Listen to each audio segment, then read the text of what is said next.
Vamos juntos a imaginar que estamos allí al pie de la cruz. Vayamos a la escena de la cruz. ¿Sabes que Jesús fue crucificado alrededor de las 9 de la mañana? Justamente en la hora que se ofrecía el primer sacrificio. Recuerda que antes de la crucifixión había un sistema de sacrificios. Sacrificio en la mañana y sacrificio en la tarde. El primer sacrificio se realizaba a las 9 de la mañana, donde corderos eran muertos para poder expiar o para poder perdonar a todo el pueblo. Esos corderos que eran muertos representaban a Jesús. Por eso es que Jesús murió o fue clavado exactamente la hora que el primer cordero era muerto, 9 de la mañana. Solo que desde las 9 de la mañana hasta el mediodía dice que el sol brilló, ¿correcto? Pero al mediodía hubo una oscuridad inexplicable que cubrió toda la tierra. Justamente después de Jesús estar 3 horas clavado en la cruz. Ahora, Él habla en 3 ocasiones distintas antes de que la oscuridad caiga sobre la tierra o sobre el Gólgota específicamente. Él habla allí 3 cosas. La primera está en Lucas capítulo 23, versículo 34. Muchos conocen esto como la primera palabra de Jesús allí en la cruz, pero hoy vamos a cambiarle ese título y vamos a colocarle como la primera oración de Jesús. Y esta primera oración en Lucas 23, versículo 34, dice así: y Jesús decía, Padre, perdónalos, porque no saben lo que hacen. Y de allí continúa el texto diciendo que sus vestidos fueron repartidos. La primera cosa o la primera frase que Jesús exclama en el momento de mayor injusticia y de mayor dolor es la expresión de perdón. Padre, perdónalos porque no saben lo que hacen. Si tú creías que el perdón es ofrecido a quien lo merece, Jesús aquí me enseña que el perdón es ofrecido a quien no merece. El perdón es un regalo de Dios, inmerecido. Y de la manera como Dios nos perdona, nosotros tenemos que aprender a perdonar. El perdón no es un premio a alguien, no es la recompensa por lo que hiciste. El perdón es el perfume del cielo dado a aquellos que solamente te echan basura. Ahora es interesante que Jesús aquí ora por aquellos que lo están maltratando. Mira qué interesante. Cuando nosotros oramos por aquellos que nos maltratan, lo que hacemos es cerrar cualquier herida que las personas abrieron en nuestra vida. Hay una expresión que me encanta. Dice que el perdón cierra la herida, pero la oración cicatriza la herida. Y cicatrices no duelen más. Jesús comienza aquí esta serie de 7 cosas que va a mencionar en la cruz con una oración. Y Él ora por sus enemigos. Oran por aquellos que están cometiendo la mayor injusticia con Él. Por aquellos que le están causando dolor. Jesús ora por ellos. Ahora, luego Jesús dirige una promesa a uno de los ladrones o malhechores que están allá a su lado. A partir del versículo 39 hasta el versículo 43 encontramos la historia que uno decía, si tú eres el Cristo, sálvate a ti mismo y sálvanos a nosotros. Y el otro le dice, ¿cómo tú no temes estando en la misma condición? Él es justo, en fin. Y allí Jesús le hace una promesa a ese ladrón que le reconoce que él es inocente, que él está muriendo sin culpa. ¿Y qué cosa es lo que le está diciendo? Primero este ladrón arrepentido le dice, acuérdate de mí cuando vengas en tu reino. Al decirle cuando vengas en tu reino, está reconociendo que Jesús es rey. Ahora, cuando dice acuérdate de mí cuando vengas, está hablando de la segunda venida. Está reconociendo que este hombre que estaba muriendo a su lado es el Dios encarnado que iba a resucitar y iba a volver. Él creía en la segunda venida de Jesús. Por eso Jesús le promete y le dice, de cierto te digo, hoy que tú estarás conmigo en el paraíso. Hay muchos que confunden ese texto y piensan que Jesús ese mismo día los llevó al paraíso y que el ladrón está en el paraíso. Y no es así. El texto dice, de cierto te digo. En sí, la palabra griega es de cierto te digo hoy. Ese día Jesús le promete, tú estarás, ese estarás está en tiempo futuro, conmigo en el paraíso. ¿Y cómo puedo saber de esto? Cuando voy a Juan capítulo 20, dice que cuando María Magdalena se acerca a Jesús para poder tocarle, Jesús le dice, no me toques, porque aún no he subido al Padre. Entonces, ¿de dónde sale la idea que el ladrón fue el mismo viernes al cielo? Porque el día domingo cuando resucita, Jesús le dice, aún no he subido.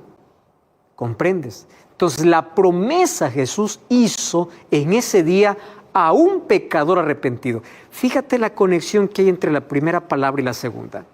La primera, Él perdona y Él pide al Padre que perdone a aquellos que están actuando con ignorancia. La segunda es una promesa de perdón. No importa el pasado que hayas tenido en la vida. No importa si todo has hecho mal. Por la gracia de Dios tú puedes encontrar salvación y el cielo estará lleno de grandes pecadores arrepentidos.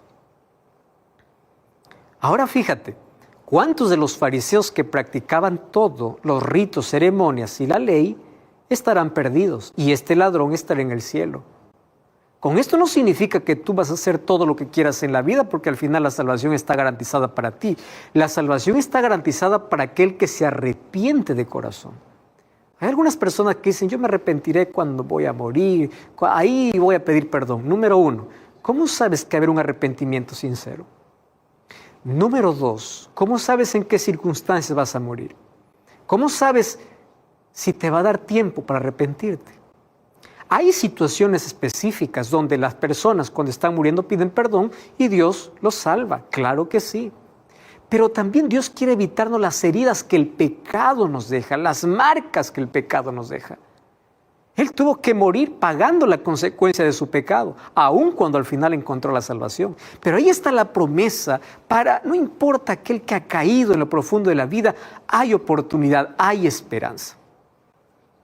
Y la tercera palabra de Jesús, obviamente, es el cuidado que le da a su madre a través del discípulo Juan. En Juan capítulo 19, versículo 25 al 27, allí dice que Jesús se encarga a su madre para Juan. Bueno, hasta ahí es cuando llega la oscuridad, o sea, es el mediodía. Y es interesante, cuando el sol se oculta o una nube oculta la luz del sol, y hay oscuridad sobre la tierra, Jesús guarda silencio durante 3 horas. Ojo, fue crucificado a las 9 de la mañana. Hasta las 12, Él mencionó 3 palabras. Al mediodía hubo tinieblas sobre la tierra. Y cuando hubo tinieblas sobre la tierra, también hubo silencio en Jesús. Y luego de esas 3 horas, Jesús eleva una segunda oración. Y vamos a esa segunda oración. Mateo capítulo 27. En el versículo 46 encontramos esa segunda oración. Y ahí dice que era cerca de la hora 9. Jesús clamó a gran voz diciendo, Elí, Elí, lama sabactani. Esto es, Dios mío, ¿por qué me has desamparado? Préstame atención. Antes de la oscuridad hay una oración y 2 expresiones más. Después hubo tinieblas sobre la tierra. Después de las tinieblas, Jesús comienza con una segunda oración. Y después de esta oración, habla por 5ª vez. O por 4ª vez, de allí en Juan 19, 28, dice, tengo sed. Y de ahí va a decir, Padre, en tus manos encomiendo mi espíritu. Finalmente se registran allí las últimas declaraciones que conforman la tercera oración, que es: Padre, en tus manos encomiendo mi espíritu, como dice Lucas 23, 46. Y la palabra consumado es, para completar ahí las 7, que está en Juan capítulo 19, versículo 30. Ahora, lo que quiero decirte es lo siguiente. Durante el periodo de 6 horas que Jesús estuvo en la cruz, desde las 9 de la mañana hasta las 3 de la tarde, ¿por qué más o menos a las 3 de la tarde donde Jesús muere? ¿Y por qué las 3 de la tarde? Porque era la hora del segundo sacrificio. Y allí Jesús muere y el velo del templo se rasga en dos, como diciendo: a partir de hoy no necesitamos más de sacrificios animales. Por eso Jesús muere justamente en la hora del segundo sacrificio. Entre el primer sacrificio y el segundo sacrificio hubieron 7 palabras de Jesús, o 7 expresiones, 7 frases. De las 7 frases, 3 oraciones. La primera oración: Padre, perdónalos porque no saben lo que hacen. La segunda oración: Dios mío, ¿por qué me has desamparado? Y la tercera oración: Padre, en tus manos entrego mi espíritu. Ahora fíjate, hay una unidad interna en las 3 oraciones de Jesús. O sea, hay un mismo eje de transmisión que recorren esas 3 oraciones, que es del amor de Dios para la humanidad. Ahora, volvamos a imaginar allí la escena del Calvario. ¿Correcto? Ahora mira, al llegar Jesús al Gólgota, Jesús no ofrece resistencia. Su rostro permanece sereno, mientras grandes gotas de sudor y sangre caen sobre su frente. No hay nadie, absolutamente nadie, quien pueda acercarse para poder secar su rostro del sudor con la sangre que están mezcladas. Ni siquiera se le permite a su madre que pueda sostener su cabeza o acaricie su frente, aquella misma frente que alguna vez se reclinara sobre su seno. La madre sufría ahí en la distancia al ver que su hijo moría. Pero tampoco se escucha las palabras de simpatía, aquellas palabras que alguna vez alientan el corazón humano. Muchas veces Él alentó a las personas. Ahora fíjate, en lugar de eso, los soldados, ellos están siguiendo el libreto que tienen. Entonces, allí los soldados tienen que seguir las órdenes para poder complacer a lo que dice el emperador o a lo que dijo el gobernador, inclusive a los líderes de Jerusalén. Durante este momento es donde Jesús eleva la primera oración. Y la primera oración es: Padre, perdónalos porque no saben lo que hacen.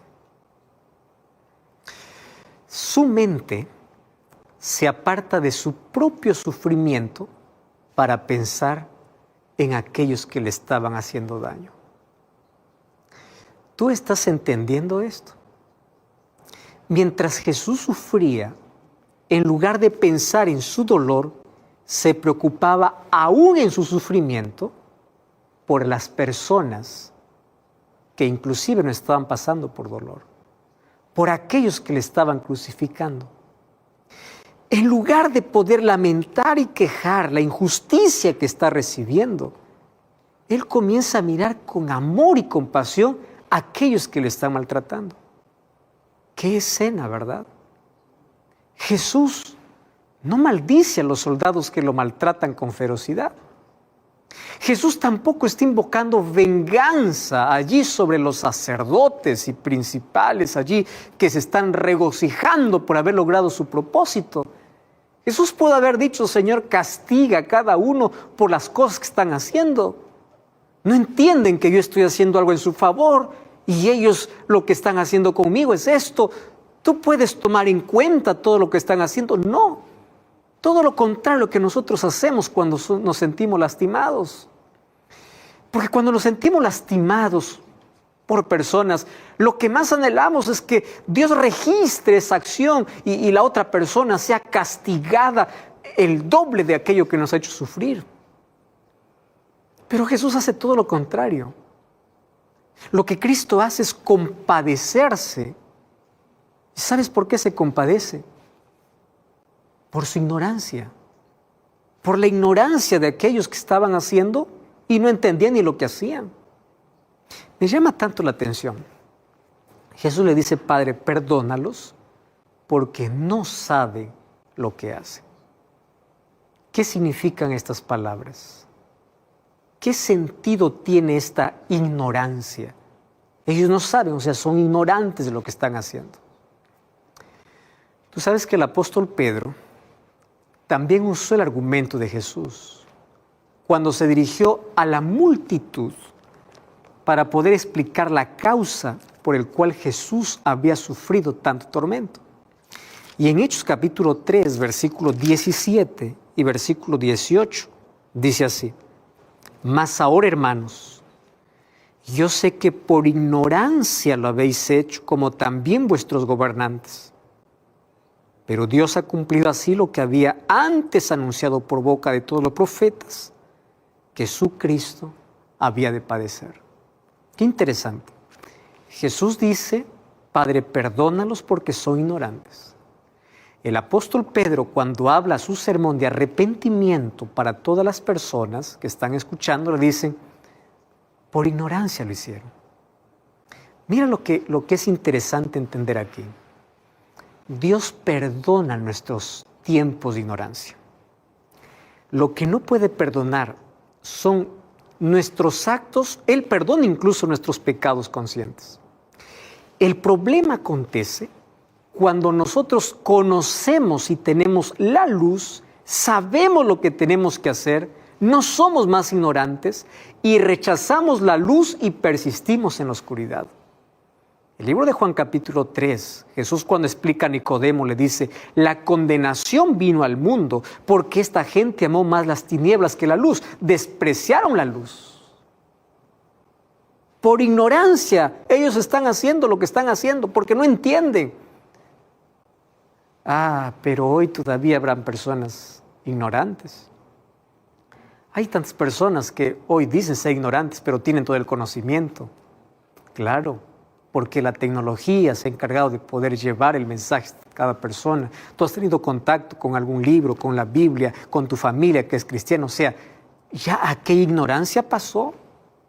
Ahora, una de las cosas que quiero que tú entiendas es que Dios puede perdonar cualquier pecado, pero no todas las excusas. Las excusas nos impiden recibir el perdón de Dios. Porque Dios quiere traernos su luz, quiere sacarnos de la ignorancia, quiere sacarnos de las tinieblas y tú te resistes y dices, no quiero. Entonces cuando uno resiste a la luz, persiste en la ignorancia, ahí entra un problema grave. Ahora, ¿cuán profundo es el abismo entre Dios y los hombres? La ignorancia que remite a nuestra condición humana. Y aquí viene un asunto interesante, mira bien. Nosotros jamás buscaríamos a Dios si no fuera porque Dios nos buscó primero. Jamás elevaríamos una oración si antes primero no escucháramos su voz. Jamás nosotros la amaríamos sin antes sentir primero su amor en nuestro corazón. O sea, todo lo que nosotros hacemos es respuesta a lo que Dios hace, porque nosotros vivimos en ignorancia. Y cuando Dios nos saca de la ignorancia, comienza una respuesta humana. La buena noticia es la siguiente. Jesús acepta nuestra ignorancia, ¿correcto? Pero Él no nos quiere dejar en la ignorancia. Él quiere sacarnos de allí. Él quiere sacarnos del pozo, de la ignorancia, de la muerte. Por eso es que Él se convierte en nuestro perfecto sustituto. Él es el puente entre Dios y nuestra ignorancia, entre la luz y la oscuridad. Él es aquel que une el abismo entre la vida y la muerte. Y sus palabras de compasión por la ignorancia, esa ignorancia profunda en la cual se halla la condición humana, ahí estallan en un grito de plegaria intercesora, de oración, diciendo, Padre, perdónalos. No saben lo que hacen, pero yo los voy a sacar de esa ignorancia. Y si ellos no quieren responder, un día van a dar cuenta por la respuesta que no dieron, pero ahora perdónalos porque no saben lo que están haciendo. Y la primera oración de Jesús es la base para la segunda oración de Jesús. Mira lo que sucede. Jesús no solamente tiene el deseo de interceder por los pecadores allí, pidiéndole al Padre que los perdone, sino que Él también tiene el poder de introducirse en las tinieblas del abandono de Dios para recuperarse o para sentir lo que el ser humano siente. Él sintió como todo ser humano. Y es por eso que Él llevó cautiva la muerte. Él venció. ¿Y por qué venció a la muerte? Bueno, para darnos la victoria y la esperanza de salvación. O sea, Jesús se introdujo en las tinieblas del abandono de Dios como hombre y allí conquistó la muerte. De esas tinieblas emerge la segunda oración. Dios mío, ¿por qué me has desamparado? ¿Y cuál es la paradoja del abandono del Padre al Hijo? ¿Cómo nosotros podemos entender esta paradoja que existe entre, acaso Dios lo abandonó a Jesús? ¿Acaso Jesús fue abandonado por el Padre?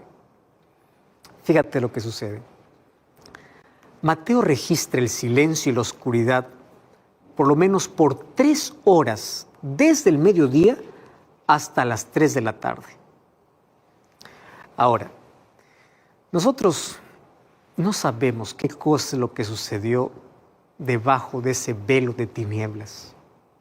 Lo que sabemos es que la oscuridad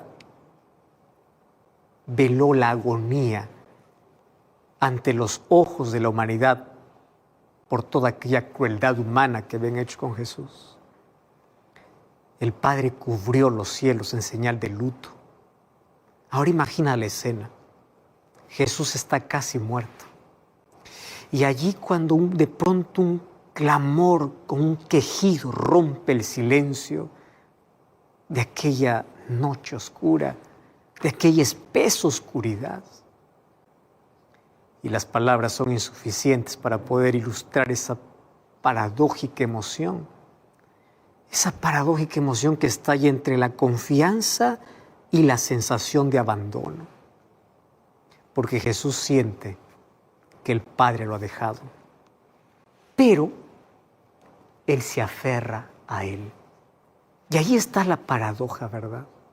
Porque nosotros cuando sentimos que Dios nos deja, abandonamos a Dios. Eso es nuestra naturaleza humana. Personas que dan la espalda a Dios y dicen, yo siento que Dios me abandonó, yo siento que Dios me dejó, y abandonan su fe. Jesús también tuvo ese sentimiento de soledad, esa angustia profunda de también sentir el abandono del Padre. Pero en lugar de abandonar al Padre, se aferra al Padre.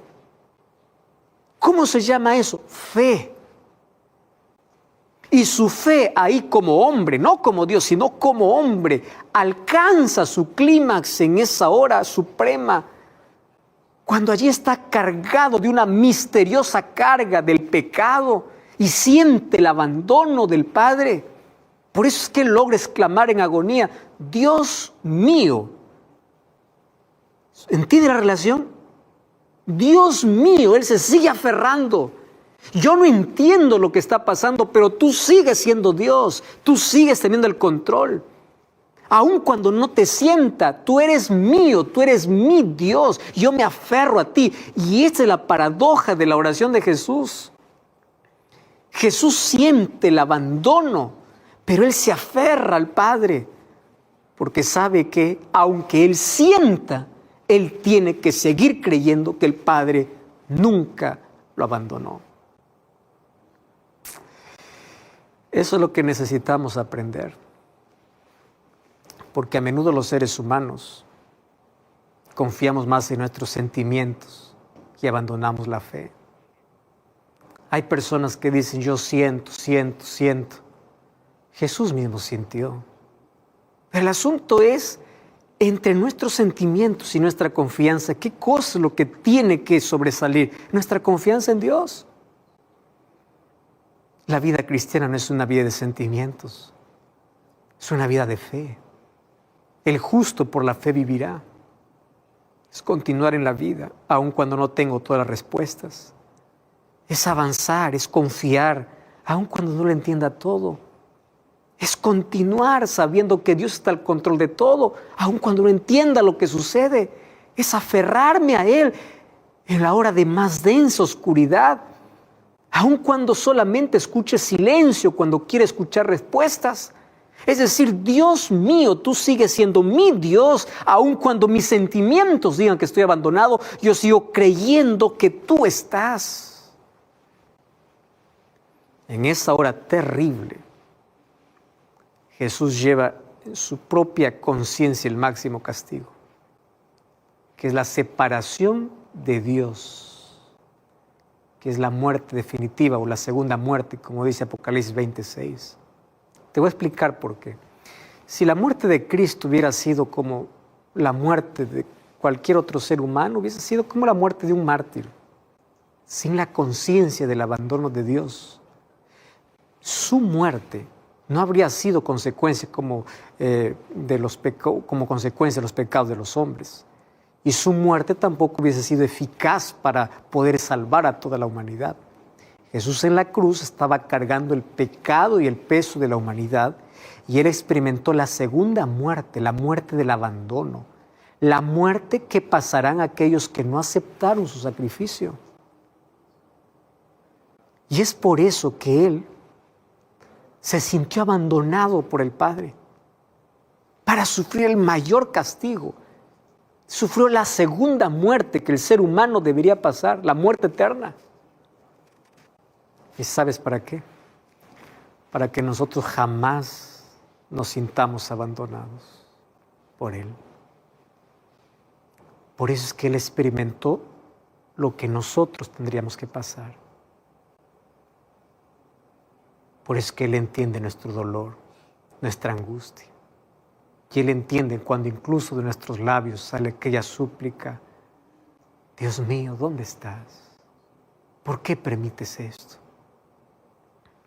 Y luego viene la tercera declaración, que es la última oración de Jesús en la cruz. Padre, en tus manos encomiendo mi espíritu.